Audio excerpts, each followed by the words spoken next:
एक सेठ जी थे। सेठ जी थे, हर दिन संतों को भोजन कराया करते थे।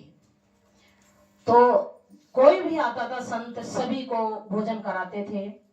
तो एक दिन क्या हुआ, सेठ जी ने जो भोजन बनवाया तो खुली जगह पे बनवाया। कैसे एक उनका ग्राउंड था, उसमें बनवाने लग गए। तो वो भोजन जब बनवा रहे थे तो उस समय क्या हुआ, एक चील निकली और चील अपना हरण करके ला रही थी। क्यों? सर्प का, क्यों उनका भोजन है ये। तो वो उसी रास्ते से निकलती हुई जा रही थी। तो जब निकलती हुई जा रही थी तो चील अपना खाती हुई जा रही थी। तो क्योंकि विषैला जो था ना सर्प का, वो बूंद टपकती हुई जा रही थी।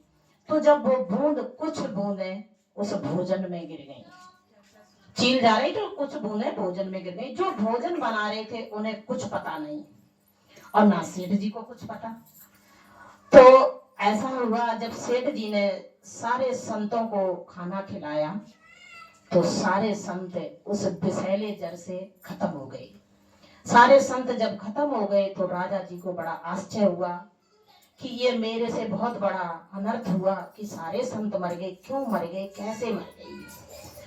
तो ये बात को कभी पता ही नहीं चला, ना तो उनको पता था ना सेठ जी को पता था।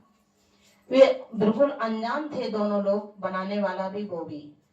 तो जब वो सारे बहुत सारी मृत्यु हुई तो जब यमराज ऊपर से आए, तो जब वो लेने आए तो शिव गुरु बैठे ऊपर हैं। तो उनसे पूछा कि हे प्रभु, अब इतनी मृत्यु हुई है, इनका क्या करोगे? इसमें दोष तो किसी का नहीं। बोले तेरा काम है सिर्फ ले आना, तू मेरे पास ले आ, न्याय करने वाले मैं बैठे हूं, मैं न्याय करेंगे। तो जो इतना पाप था, और राजा तो बहुत बड़े, सेठ जी बहुत दोषी हो गए कि पूरे इलाका में यही शोर मच गया कि सेठ जी जहर का भोजन बनवाते हैं और सारे संतों को मरवा देते हैं। सेठ जी बड़े शर्मिंदा थे, क्या करें, जनता कुछ भी कह सकती है। तो क्या हुआ, जब वो यमराज आए तो ऊपर गए तो प्रभु बैठे थे शिव गुरु। उन्होंने कहा कि प्रभु, अब यमराज ने बोला प्रभु इसे इतना ये पाप है, इसका क्या करोगे तुम? कि कुछ नहीं करेंगे, तो ऐसा कर एक गठरी बांध और हमारे पास रख दे। बहुत सारा पाप था क्योंकि इतने संत मर गए थे। तो जो गठरी भर के पाप था वो अपने साइड में रख लिया गुरु जी ने। अब क्या हुआ, बहुत दिन हो गए, सेठ के यहाँ कोई खाना खाने मतलब नहीं आया, भोजन बनवाने। सेठ जी इतने शर्मिंदा थे, बहुत दिन हो गए। तो एक दिन क्या हुआ, जो नहीं जानते हैं तो वो तो उस नगरी में कुछ संत आए। तो एक पड़ोसिन जी बाहर बैठी थी, उनसे बोला कि यार तुम्हारे गांव में तो एक सेठ जी रहते थे, वो सब संतों को खाना खिलाते थे, अब नहीं खिलाते हैं क्या?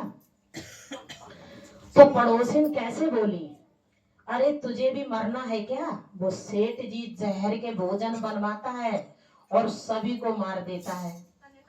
अरे उन्होंने इतनी चुगली चपाटी करी, जो बैठी थी पड़ोसिन, उसने सेठ जी का इतना अपमान किया, इतना अपमान किया।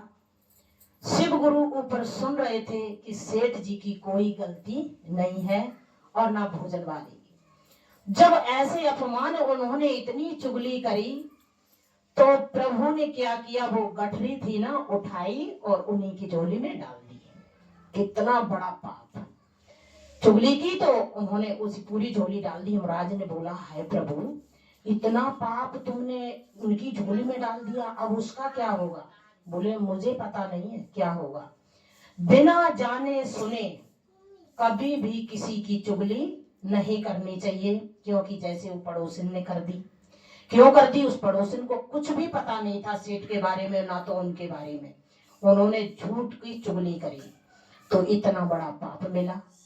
तो जब इससे मुझे क्या ज्ञान प्राप्त होता है कि अपनी नगरिया में रहते हो, किसी के बारे में अगर कुछ ना पता हो तो कभी भी इसे ऐसा कदम मत उठा देना कि जैसे उस पड़ोसिन ने उठा दिया कि उनकी जिंदगी में इतना दुख ही दुख भर गया।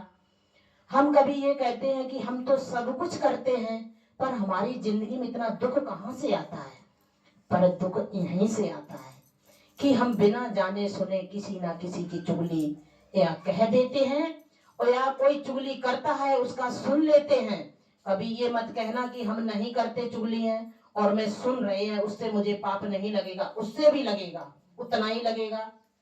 कि अगर कोई करता है तो उसकी चुगली कभी मत सुनना, वहां से हट जाओ। अगर उसको नहीं समझा पाते हो, कभी कभी नहीं कोई समझा पाता है भाई, समझाते हैं तो उसे बुरा लग जाता है, तो वहां से कभी मत हट जाओ। क्यों कि आपको पाप लेना है तो वहीं खड़े रहो, अगर नहीं लेना है तो चले जाओ। तो इससे मुझे यही ज्ञान प्राप्त हुआ सबको कि कभी भी बिना सुने और बिना कहे किसी की चुगली मत करना। हर हर महादेव, शिव शिव महादेव। बोलो मैया पार्वती की जय, बोलो सच्चे दरबार की जय।